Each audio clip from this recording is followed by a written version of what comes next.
Welcome to another 1 Minute Wednesday, where we try our best to cover one of DeskDirector's many features in about a minute.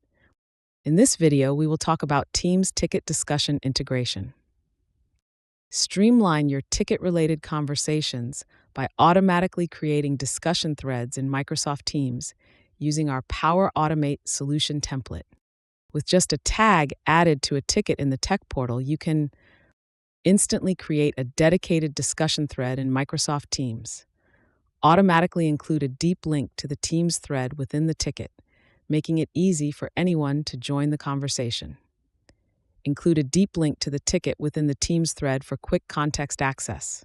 Sync ticket replies to the Teams thread in real time, keeping both platforms aligned. Prerequisites.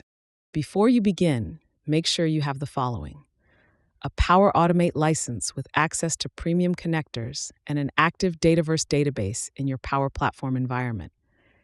That is Teams ticket discussion integration. Thank you for watching today's 1 Minute Wednesday. See you next time.